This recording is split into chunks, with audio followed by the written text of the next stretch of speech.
साथियों, भारतीय समाज में न्यायिक चरित्र नहीं है।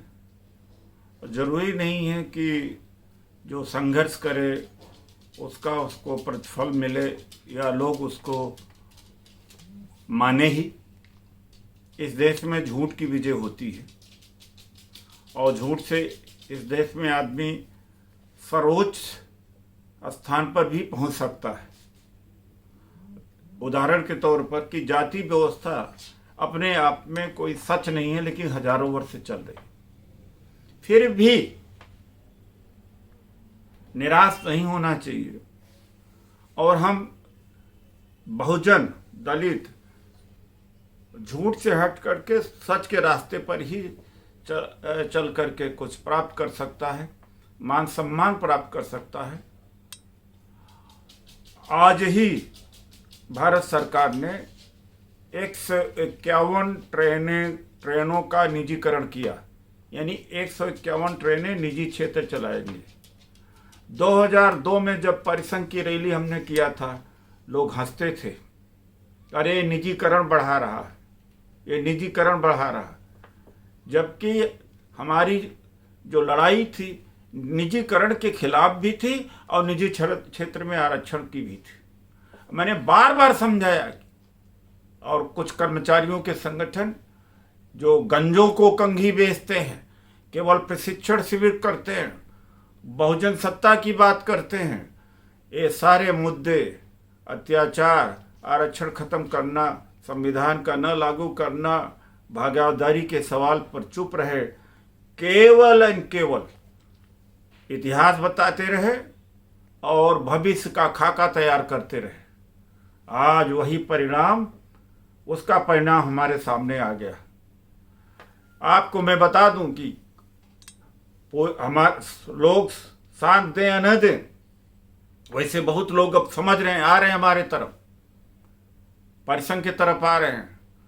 अगर कुछ देर और कर दिया और उस आकर्षक नारे में सत्ता सत्ता सत्ता के लिए लड़ो, कोई रोक नहीं रहा, लेकिन जो हमारे पास है वो भी चला जा रहा है। जो लड़ के लिया जा सकता है उसके लिए भी नहीं किया जा रहा है। नहीं सुधार हुआ तो जैसे अभी आर्थिक पैकेज के घोषणा के समय में defence sector, coal sector, public sector undertaking का निजीकरण किया गया या निजीकरण का रास्ता निकाल लिया गया और सुप्रीम कोर्ट में ने कहा कि आरक्षण मौलिक अधिकार नहीं है, तो आगे बहुत समय आपके पास नहीं है। आज मुझे तकलीफ होती है, बहुत ज़्यादा तकलीफ होती है, बहुत दुखी मन से मैं कह रहा हूँ, बहुत दुखी मन से कि कभी मैंने एक पैसे की बेईमानी नहीं किया, एक झूठ नहीं बोला, एक बात में, एक वचन में मेरे फर्क नहीं पड़ा। फिर भी लोग, मैं भारतीय जनता पार्टी में गया, जो लड़ाई विपक्ष में रह के एमपी नहीं कर सकता वो मैं किया, अपने लिए गया था। अगर अपने लिए गया होता तो मैं बोलता न, मंत्री उसी समय बनता, अभी भी बनता। लोग सुन करके आलोचना करने लगते। मैं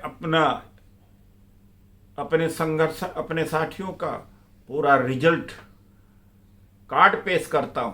5 आरक्षण विरोधी आदेशों को वापस कराया हम लोगों ने, लोकपाल में आरक्षण हमने कराया, 2006 में नागराज का केस सुप्रीम कोर्ट से हमने जीता, उच्च शिक्षण संस्थानों में पिछड़ों को आरक्षण की लड़ाई हमने लड़ा, दलित एक्ट को इलाहाबाद हाई कोर्ट से हमने बचाया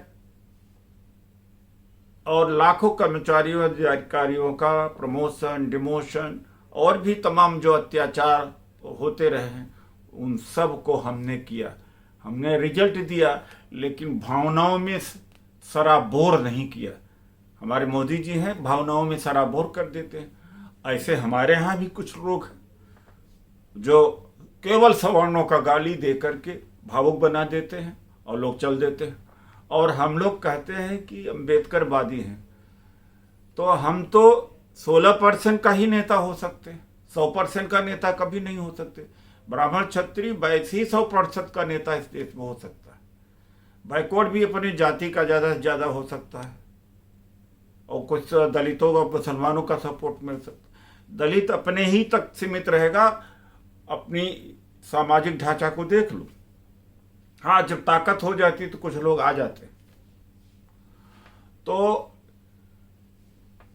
समय, अब भी कुछ समय रह गया, बहुत ज्यादा समय नहीं रह गया कि लौटो वापिस, सोचो, सही दिशा में आओ, संगठित हो, जाति तोड़ो। पहले जाति तोड़ो, जाति जोड़ो, संगठित हो, भागीदारी के लिए संघर्ष करो। नहीं करोगे तो बच नहीं पाओगे। ये मैं बड़ा दुखी मन से कह रहा हूं। धन्यवाद।